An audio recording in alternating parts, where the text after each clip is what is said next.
എത്ര പ്രായമായാലും ഉമ്മ ഒരു തണലാണ്, സ്നേഹക്കാവാണ് ഉമ്മ, സഹനക്കടലാണ്.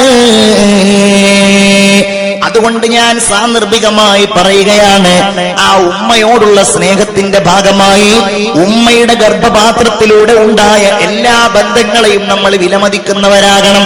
അത് നമ്മുടെ മേൽ നിർബന്ധമാണ്. അതായത് ആ ബന്ധത്തിനാണ് അല്ലാഹു തആല റഹിം എന്ന് പറഞ്ഞിട്ടുള്ളത്. ഗർഭപാത്രത്തിന് അറബിയിൽ റഹിം എന്നാ പറയാ, കുടുംബ ബന്ധത്തിനും അല്ലാഹു റഹിം എന്നാ പറഞ്ഞിട്ടുള്ളത്. അർഹാം, സിലത്തുർ റഹിം എന്ന് പറയും, കുടുംബ ബന്ധം ചേർക്കുക എന്നുള്ളത്. മനസ്സിലായില്ല? ഏതാ കുടുംബ ബന്ധം? ജ്യേഷ്ഠനോടുള്ള ബന്ധം, അനുജനുമായിട്ട്. ഈ വിഷയത്തിൽ ഏറ്റവും കൂടുതൽ വേദനിക്ക ഉമ്മയായിരിക്കും. എന്തേ? അനുജൻ ഗൾഫിൽ പോയി, ജ്യേഷ്ഠനാണെങ്കിൽ കാര്യമായിട്ട് സൗകര്യമൊന്നുമില്ല, അവൻ ചെറിയൊരു കട നടത്തുന്നുണ്ട്, അല്ലെങ്കിൽ അവൻ ഓട്ടോ ഓടിച്ച് നടക്കുകയാണ്. അനുജൻ ഗൾഫിലൊക്കെ പോയി, എന്നിട്ട് വലിയ വകുപ്പൊക്കെ ഉണ്ടായി, അവൻ വലിയ വീടൊക്കെ വെച്ചു, കല്യാണമൊക്കെ കഴിച്ചു. ജ്യേഷ്ഠനെ വീട്ടിലേക്ക് വരുത്താൻ പോലും ഒരു മടി, എന്തെങ്കിലും അങ്ങോട്ടും ഇങ്ങോട്ടും പറഞ്ഞ് പിന്നെ അവരാകില്ല. അവരകന്നു കഴിഞ്ഞിട്ടുണ്ടെങ്കിൽ പിന്നെ അത് അടുപ്പിക്കാൻ ഭയങ്കര പാടായിരിക്കും. എത്ര അടുപ്പുണ്ടോ ആ അടുപ്പത്തിനനുസരിച്ചാണ് അകൽച്ചയുടെ അകലം കൂടുക എന്നുള്ളതാണ്. ബസ്സിൽ തല്ലുകൂടി രണ്ടുപേര്, ഒരു പ്രശ്നമല്ല. അത് കഴിഞ്ഞിട്ട് ഓൻ അവന്റെ പാട്ടേക്കും പോയി, അവൻ കാസർഗോട്ടേക്കും പോയി, നമ്മൾ ഇങ്ങോട്ട് കാഞ്ഞങ്ങാട്ടേക്കും പോയി. കാരണം നമ്മൾ വലിയ അടുപ്പില്ല. ആ കാണുന്ന സമയത്ത് വെറുതെ തല്ലുകൂടാതെ പോന്നാൽ, ഇടി കൂടാതെ പോയാൽ മോശമല്ല എന്നുള്ള നിലക്ക് ചെറുതായിട്ടൊരു ഇടി കൂടി, അത്ര ഉണ്ടാവുള്ളൂ. അതൊരു അകൽച്ച എന്നതിനെ പറ്റി പറയാൻ പറ്റില്ല. എന്നാ ബന്ധമുള്ളവരങ്ങനെയല്ല. ആ അകൽച്ച എന്ന് പറഞ്ഞാൽ അതൊരു ഭയങ്കര അകൽച്ചയായിരിക്കും. അല്ലാഹു കാക്കട്ടെ. ബറക്കത്ത് അങ്ങോട്ട് പോകും, വേറൊന്നുമില്ല, സമാധാനം അങ്ങോട്ട് പോകും. അപ്പൊ നമ്മളുടെയൊക്കെ നാട്ടിലുണ്ടാവുമല്ലോ പഴയ ആളുകള്, നാട്ടിലുണ്ടാവും ഒരു മൂത്ത കാരണവരുണ്ടാവും. ഈ കാരണവരുടെ പ്രത്യേകത എന്തായിരിക്കും? ആ കാരണവരായിരിക്കും വീട്ടിലെല്ലാ കാര്യങ്ങളും നടന്നത്. മൂത്ത ജ്യേഷ്ഠൻ ഒരു പിതൃതുല്യമായ ഒരു സ്ഥാനം ഒരുക്ക് നൽകും. എന്തേ കാര്യം? നമ്മൾ ഗൾഫിലൊക്കെ പോയാൽ അങ്ങനത്തെ ആളുകൾ ഉണ്ടാവും.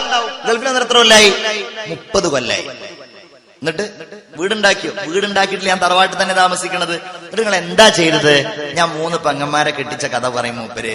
എന്നിട്ട് പറയും, അനുജനെ ഞാൻ പഠിപ്പിച്ചു, അവൻ എഞ്ചിനീയറൊക്കെ ആയി, ഇപ്പം ഗൾഫിൽ വന്നിട്ട് നമുക്ക് 1 ലക്ഷം രൂപ ശമ്പളം എന്നൊക്കെ പറയും. അതിന് കൂടാൻ സാധ്യതയുണ്ടെന്നൊക്കെ അഭിമാനത്തോടു കൂടെ പറയും.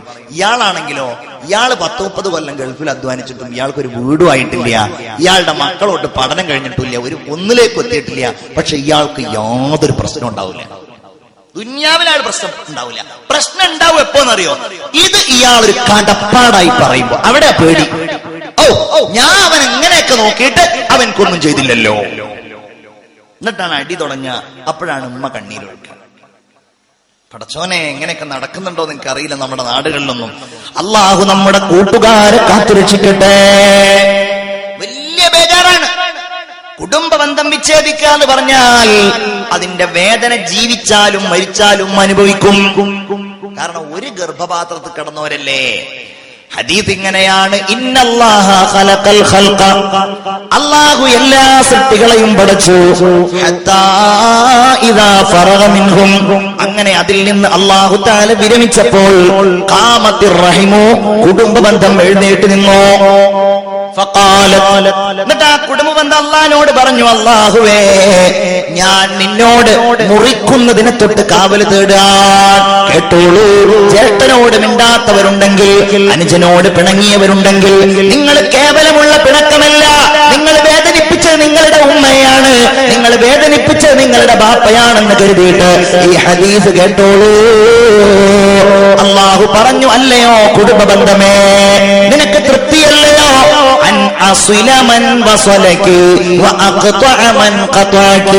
ആരാണോ നിന്നെ ചേർത്തത് അവരെ ഞാൻ ചേർക്കുക, ആരാണോ നിന്നെ മുറിച്ചത് അവരെ ഞാൻ മുറിക്കുക.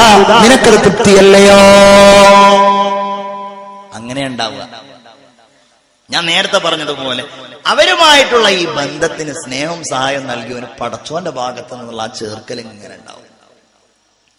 അങ്ങനെ വിചാരിക്കും, ഞാനതെല്ലാം കൂടെ എടുത്തു വെച്ചിട്ട് കുറച്ച് ഭൂമി വാങ്ങിയിട്ടുണ്ടെങ്കിൽ എനിക്ക് അത് ലാഭമായിരുന്നല്ലോ. അങ്ങനെ ഉണ്ടാവില്ല. അതേ സമയത്ത് ആ ബന്ധം മുറിച്ചവന് നിഅമത്തും ഉണ്ടാവില്ല. അല്ലാഹുവിന്റെ ഹബീബ് മുഹമ്മദ് മുസ്തഫ സല്ലല്ലാഹു അലൈഹി വസല്ലം പറയുകയാണല്ലോ, മാ മിൻ ദംബിൻ അജ്ദർ, വലിയ ഒരു പാപമില്ല എന്നുള്ളതാണ്. എത്ര നാടുകളിലാണ് നടക്കുന്നതെന്നറിയോ? ദൗർഭാഗ്യവശാൽ ഒരയൽവാസികളും ആയിരിക്കും, പിന്നെ പറയും വേണ്ട. ഒരു മതിലിന്റെ അപ്പുറപ്പുറമായിരിക്കും ജ്യേഷ്ഠനും അനുജനും. കണ്ടാ മുണ്ടൂല, മരിച്ചാ മുണ്ടൂല, കല്യാണത്തിന് മുണ്ടൂല. എന്താ ഇപ്പൊ അവിടെ ആന പ്രശ്നമുള്ളത്? ഒരു പ്രശ്നമല്ല, നിസ്സാരമായ എന്തെങ്കിലും കാരണമായിരിക്കും. നാട്ടുകാർക്കോ ഇതിനെങ്ങനെ ഊതിപ്പെരുപ്പിക്കാൻ വലിയ താല്പര്യമായിരിക്കും. എത്ര കേസുകളാ അങ്ങനെ ഉള്ളവരുണ്ടെങ്കിൽ ഈ വാളിന്റെയൊക്കെ ഗുണം അതായി മാറും. ഒരൊറ്റ സലാമ തീരുന്ന എത്രയോ പ്രശ്നങ്ങളുണ്ട് ഇല്ലേ? നിങ്ങൾ മിണ്ടുന്നില്ല. ഒരു സലാമ തീരുന്ന പ്രശ്നങ്ങൾ നമുക്കിടയിൽ പലതുണ്ടാവും. ആ സലാം പറയണത് അടുത്ത പ്രശ്നമുള്ളൂ. സലാം അങ്ങോട്ട് പറഞ്ഞിട്ട് നമ്മൾ അങ്ങനെ ആക്കി ഇങ്ങനെ ആക്കി അതിന്റെ ഒന്നും ആവശ്യം ഒരു പക്ഷെ ഉണ്ടാവില്ല. അത്രേ ഉള്ളൂ. ചിന്തിച്ചു നോക്കൂ നിങ്ങൾ.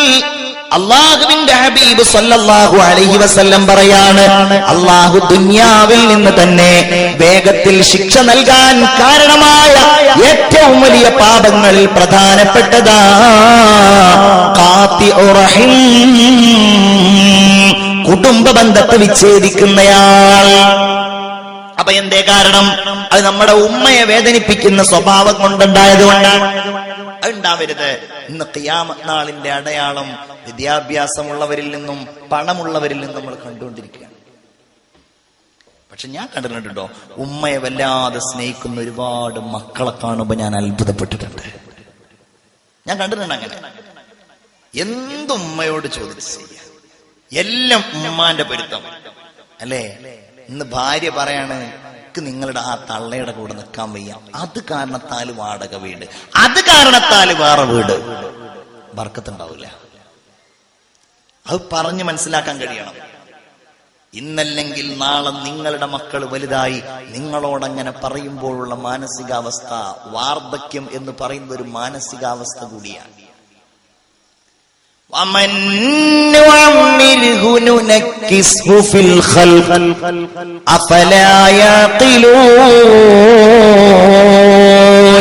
അല്ലാഹു പ്രായം നൽകിക്കഴിഞ്ഞാൽ പിന്നെ കീഴ്മേൽ മറിക്കൂന്നാണ്. ചെറുപ്പക്കാരാ, എന്റെ പ്രിയപ്പെട്ട സഹോദരി, നമ്മളൊക്കെ യുവാക്കളാണ്, പരിചയ സമ്പന്നത കുറവാണ്. നിങ്ങളുടെ ഉമ്മായുടെ, നിങ്ങളുടെ അമ്മായി ഉമ്മയുടെ ആ തലമുടി നരച്ച ആ നിറം മാറിയ അവസ്ഥയുണ്ടല്ലോ, അതവരുടെ പരിചയ സമ്പന്നതയുടെ നിറമാണ്. അവരുടെ ശരീരത്തിലുള്ള ചുളിവുകൾ കാലമേൽപ്പിച്ച ചുളിവുകളാണ്. നമ്മൾ അവരുടെ വർത്തമാനം കേൾക്കുമ്പോ ഒരുപക്ഷേ ഇവർക്ക് ആധുനിക കാലഘട്ടത്തിന്റെ ചുവരെഴുത്തുകൾ വായിക്കാൻ കഴിയില്ലേ എന്ന് കരുതി അവരെ നമ്മൾ അവമതിക്കരുത്. വലിയ ബേജാറാണ്. ഞാൻ ചെറുപ്പക്കാരന്റെ ഓട്ടോയിൽ കയറി എന്റെ നാട്ടിലുള്ള. അപ്പൊ ആ ഓട്ടോക്ക് അയാൾ പേരിട്ടിരിക്കുന്നത് മക്യാമ എന്നാണ്. സാധാരണ ഓട്ടോക്ക് ജന്നത്തുൽ ഫിർദൗസ് എന്നും തൗഫീഖ് എന്നും അങ്ങനെയുള്ള ഓരോ പേരുടെ അല്ലെങ്കിൽ മക്കളുടെ പേരൊക്കെ ഇടുമ്പോ ഇയാള് പേരിട്ടിരിക്കുകയാണ് മക്യാമ. ഞാൻ ചോദിച്ചു, അല്ല ഇതെന്താ ഇങ്ങനെ ഒരു പേര്? അയാളിനോട് പറഞ്ഞു, അതിന്റെ ഉമ്മായുടെ പേരാണ്. സംഭവം എന്താ? എന്റെ ഉമ്മ എന്റെ ചെറുപ്പത്തിൽ വിട പറഞ്ഞു പോയിട്ടുണ്ട്.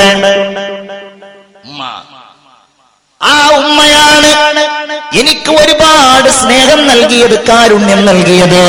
ആ ഉമ്മ, എന്റെ വാപ്പ എന്നോട് വിട പറഞ്ഞു പോയതിനു ശേഷം ആ ഉമ്മ അയാളെ നോക്കാൻ വേണ്ടി സഹിച്ച കഷ്ടപ്പാടുകൾ കണ്ണീരോടെ അയാൾ എന്നോട് പറഞ്ഞു. ഒരാളുടെ ഫോണ് ഞാൻ ഇങ്ങനെ നോക്കിയപ്പോ അതിൽ സ്ക്രീൻ സേവർ ആയിട്ടുണ്ട് ഒരു വൃദ്ധ. ഇനിയിപ്പോ നാളെല്ലാവരും ഉമ്മാന്റെ ഫോട്ടോ എടുത്ത് സ്ക്രീൻ സേവർ ആക്കണം എന്നല്ല, അന്വേഷിച്ചപ്പോൾ അയാളുടെ ഉമ്മയാണ്. ഉമ്മയോടുള്ളൊരു സ്നേഹം അത് പ്രകടിപ്പിക്കണം.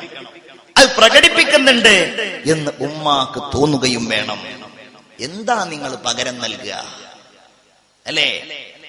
ആ തണലിന്റെ വിലയറിയണമെങ്കിൽ ഉമ്മ നഷ്ടപ്പെടണം. അല്ലാഹു ദീർഘായുസ് കൊടുക്കട്ടെ. ആമീൻ പറയൂ. അല്ലാഹു ദീർഘായുസ് കൊടുക്കട്ടെ. കാരുണ്യക്കടലായ നബി മുഹമ്മദ് മുസ്തഫ സല്ലല്ലാഹു അലൈഹി വസല്ലം അതിന്റെ വേദന അറിഞ്ഞ ആളായിരുന്നു. അബവാഇന്റെ തീരത്ത് ആമിന ബീവി 6 വയസ്സായ കുഞ്ഞുമോനെ ഉമ്മു ഐമന്റെ കയ്യിലേൽപ്പിച്ച് വിട പറയുമ്പോൾ എത്ര സങ്കടപ്പെട്ടിട്ടുണ്ടാകും. അതുകൊണ്ടാണല്ലോ ഒരിക്കൽ മദീനയുടെ തെരുവിലൂടെ നടന്നു പോവുകയാണ് റസൂലുള്ളാഹി തങ്ങൾ ഒരു കണ്ടു, ഏതാനും ഒരു കബറെന്ന് തോന്നിക്കുന്ന ഒരു ഭാഗത്തുകൂടെ അവിടുന്ന് നടന്നു. സ്വഹാബികൾ പറയാണ്, നബിയുടെ പിന്നാലെ ഞങ്ങളും ചെന്നു. അങ്ങനെ റസൂലുള്ള കരഞ്ഞു. ബക്കൈന, അത് കണ്ടപ്പോ ഞങ്ങളും കരഞ്ഞു. നബി ഞങ്ങളോട് ചോദിച്ചു, സ്വഹാബ നിങ്ങൾ എന്തിനാണ് കരഞ്ഞു പോയത്? അവിടുന്ന് പറഞ്ഞു, യാ ഹബീബല്ലാഹ് ബക്കൈത ഫബക്കൈനാ. നബിയെ നിങ്ങൾ കരഞ്ഞു, അത് കണ്ടപ്പോ ഞങ്ങളും കരഞ്ഞു. നിങ്ങൾ എന്തിനു കരഞ്ഞു? അവിടുന്ന് പറഞ്ഞു, ഹാദാ ഖബ്റു ഉമ്മി ആമിന. ഹബീബായ റസൂലുള്ളാഹിക്ക് ഏകദേശം 6 വയസ്സാകുന്നത് വരെ മാത്രം അവിടുത്തെ സ്നേഹം നൽകാൻ കഴിഞ്ഞ എന്റെ പ്രിയപ്പെട്ട ഉമ്മാന്റെ ഖബറാണിത്. അതുകൊണ്ടാണ് ഞാൻ കരഞ്ഞു പോയത് എന്ന് നബി മുഹമ്മദ് മുസ്തഫ